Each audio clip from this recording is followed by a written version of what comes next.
Let us study combination reaction in an easy manner. A plus B will give me A, B, right?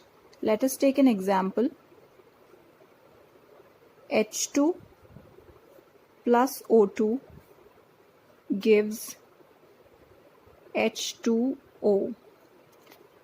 Hydrogen and oxygen combine to give water. Now the point to be noted over here is that the formula of the resulting compound is not a simple join of the formula of both the reactants. I repeat, the formula of the resulting compound is not a simple join of the formula of both the reactants. That means they will not combine to give H2O2 by simply joining with each other. They will rather produce water.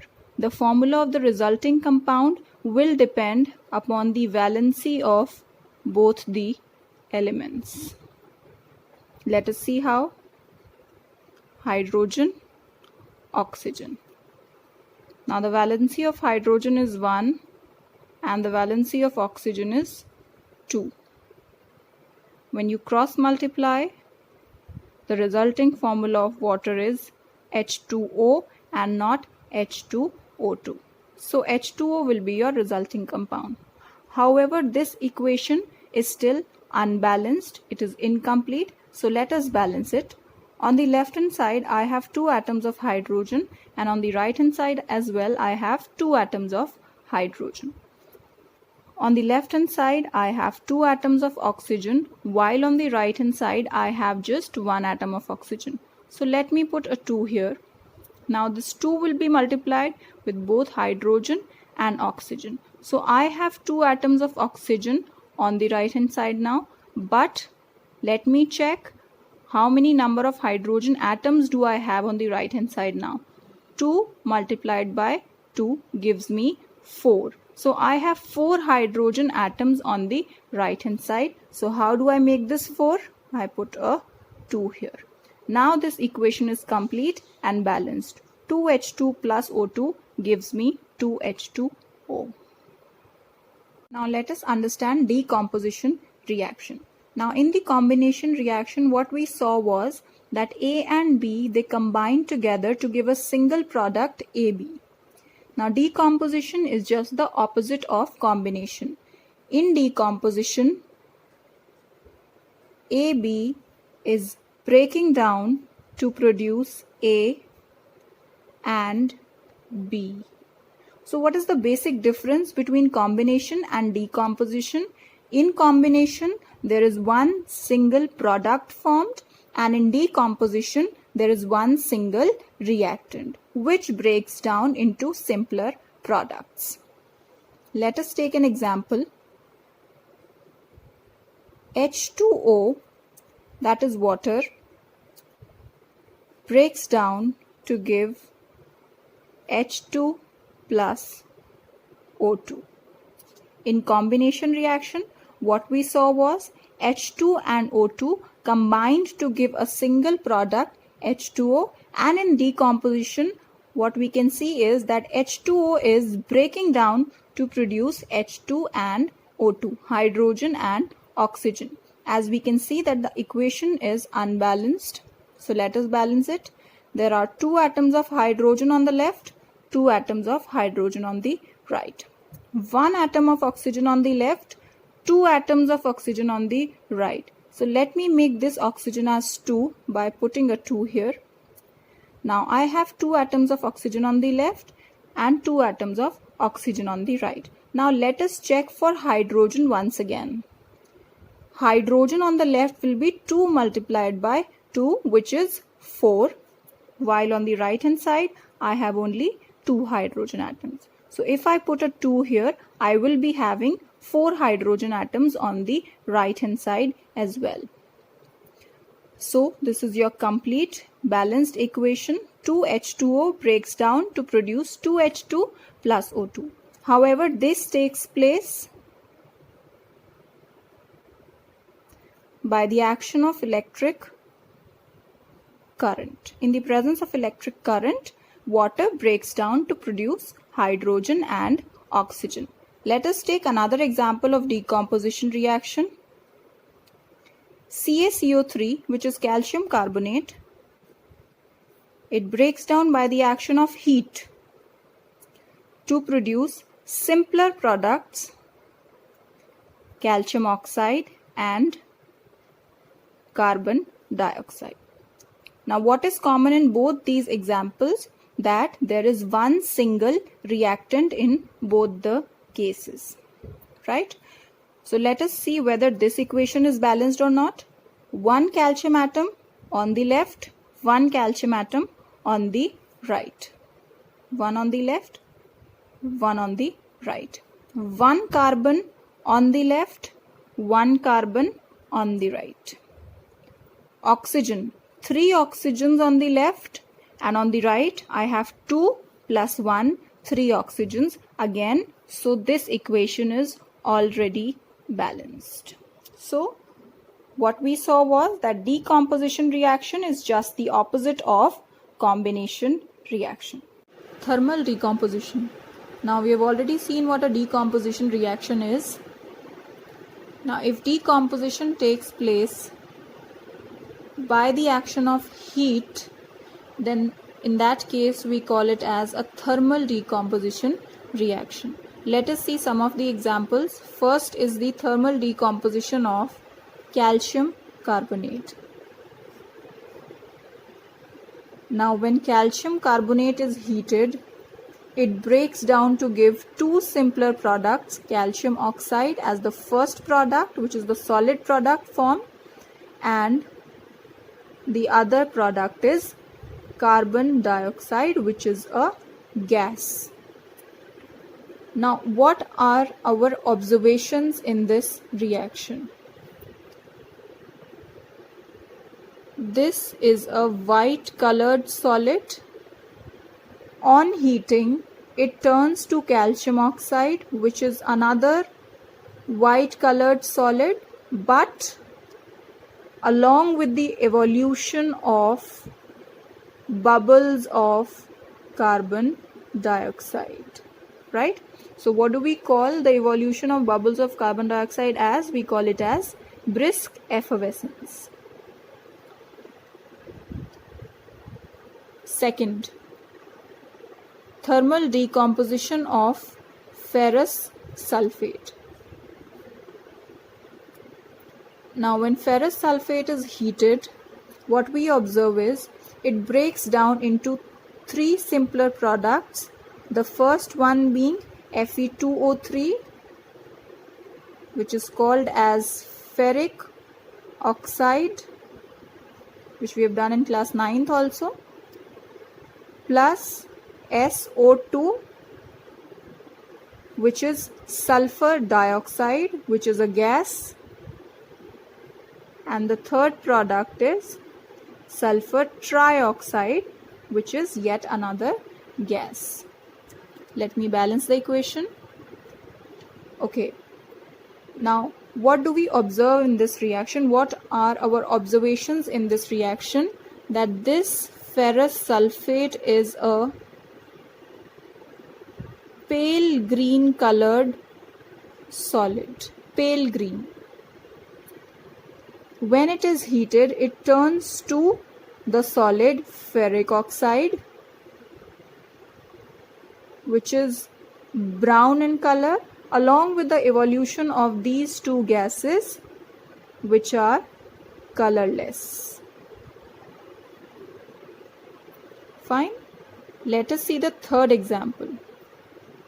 The thermal decomposition of lead nitrate. All of you know how to write the formula of lead nitrate, which we have already covered in class 9th.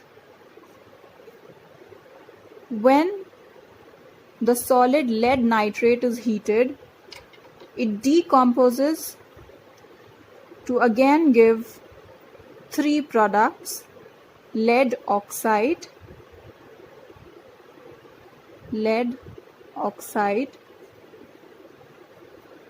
nitrogen dioxide, which is a gas, and the third product, oxygen, which is again a gas.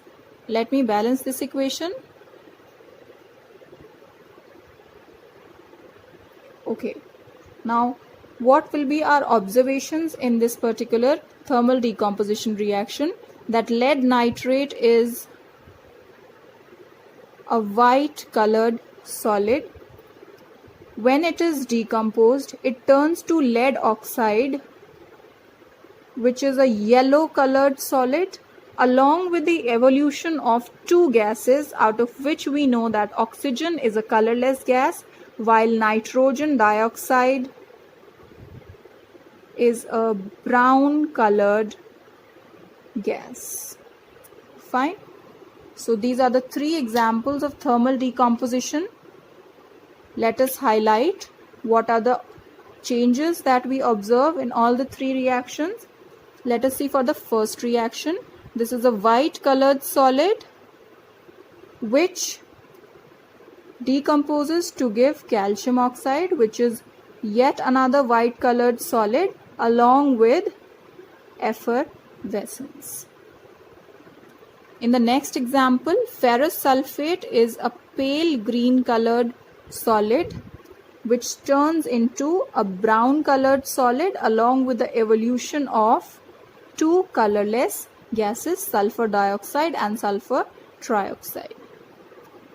In the third example, we have a white colored solid lead nitrate which decomposes to give a yellow colored solid lead oxide, a brown colored gas nitrogen dioxide, and a colorless gas oxygen. Photochemical decomposition. Now when decomposition takes place by the action of light, we call it as photochemical decomposition. Let us see an example. In a watch glass, if I keep some solid powder of silver chloride, which is a white colored powder,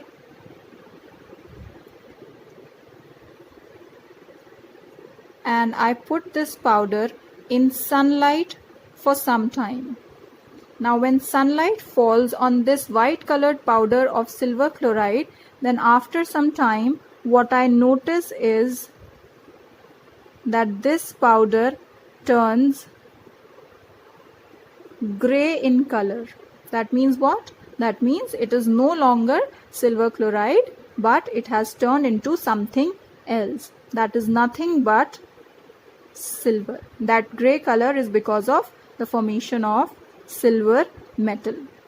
Now how we are going to write this in the form of a chemical equation? Let us see. Silver chloride, when decomposes by the action of light, or you can write sunlight, it decomposes to give silver as the first product. Now what else is left? Cl. Now just like we have oxygen, we know it exists in diatomic form, it is a gas. Similarly, we know nitrogen is again a diatomic gas, it exists in diatomic form. Just like that, hydrogen, we know it also exists in diatomic form, which is yet another gas. Just like this, chlorine is also a gas which also exists in diatomic form. So along with the formation of chlorine gas.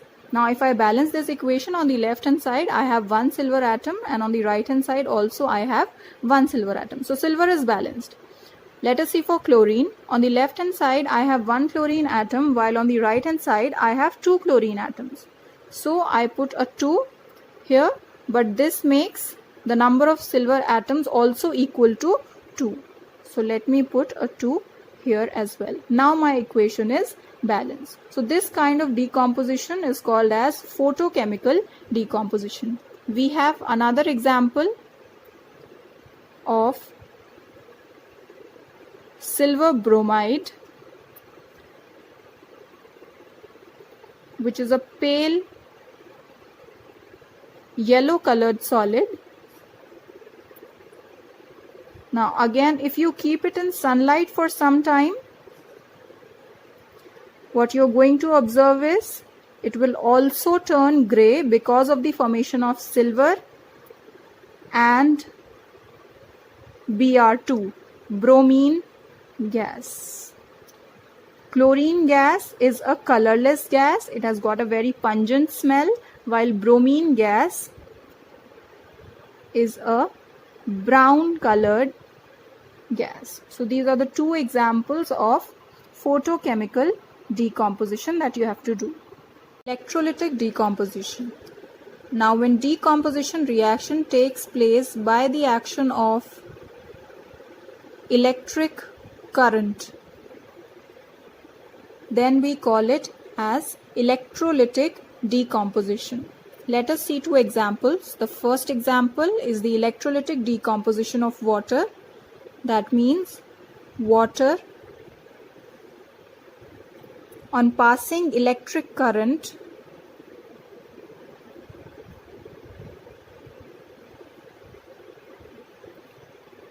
decomposes to give hydrogen and oxygen. Let us balance this equation. On the left I have 2 hydrogen atoms, on the right also I have 2 hydrogen atoms. On the left I have 1 oxygen atom, while on the right I have 2 oxygen atoms. So let me put a 2 here, which makes my number of oxygen atoms as 2 but the number of hydrogen atoms as 4. So how can I make this as 4? By putting a 2 here. Now my equation is balanced. So this reaction is called as the electrolytic decomposition of water. Second example is the electrolytic decomposition of NaCl, which is sodium chloride. Now on passing electric current, what happens? It breaks down to give sodium metal and chlorine gas. Let us balance the equation. On the left I have 1 sodium, on the right also I have 1 sodium. But chlorine atoms are not balanced because on the left I have 1 chlorine atom and on the right I have 2 chlorine atoms. So let me put a 2 here, which makes my number of chlorine atoms as 2, but my number of sodium atoms also become 2. So let me put a 2 here as well. Now my equation is balanced. So these are the examples of electrolytic decomposition reaction. Let us understand displacement reaction or single displacement reaction in a simple manner.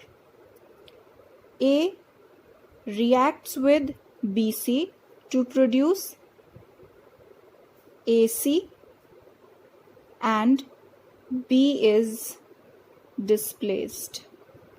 Okay, now what has to be noted over here is that for this reaction to take place, A should be more reactive than B. Over here we are considering both A and B as metals, out of which the metal A should be more reactive than the metal B. Then only this reaction will take place. Now how the reaction takes place? If A is more reactive than B, then A displaces B from its position. And as you can see in the product, A takes the position of B. Earlier we had BC in the reactants. Now we have AC in the products. That means A has taken the position of B. Why? Because A is more reactive than B, while B is displaced. This is what a displacement reaction is. Let us take an example. Iron reacts with copper sulfate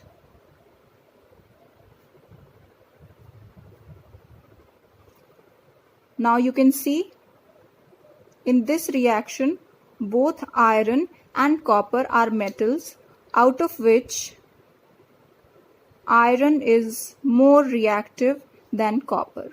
Just like in the above reaction, A was more reactive than B. If iron is more reactive than copper, iron is going to take the place of copper, thus forming FeSO4, while the less reactive metal is displaced. So this is what a displacement reaction is. A more reactive metal displaces a less reactive metal from its salt solution, thus producing a new salt and displacing the less reactive metal. Understanding double displacement reaction in a simple manner. Now let us have two reactants, AB and CD. As we know that usually we first write the cation and then the anion. So A will be the cation of the first reactant and B will be the anion of the first reactant. Similarly, C will be the cation of the second reactant and D will be the anion of the second reactant. Now let us see how the products will be formed. The cation of the first reactant A will combine with the anion of the second reactant D, giving you the first product AD. Similarly, second product. The cation of the second reactant C will combine with the anion of the first reactant B, giving you the second product CB. I repeat the procedure. How the products will be formed? The cation of the first reactant will combine with the anion of the second, giving you AD. Similarly, the cation of the second reactant will combine with the anion of the first reactant, thus giving you the second product CB. This is what double displacement is. Let us see an example. BaCl2 when reacts with Na2SO4. In words, how do I say? Barium chloride when reacts with sodium sulfate. Again, barium chloride when reacts with sodium sulfate gives me barium sulfate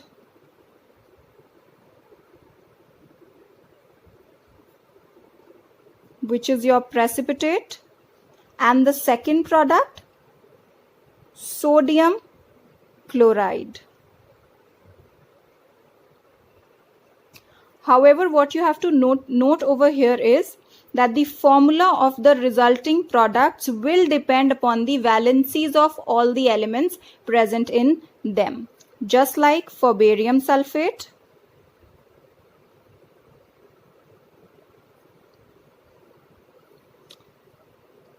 the valency of barium is 2 and for sulfate we have 2. So what do I get? BaSO4.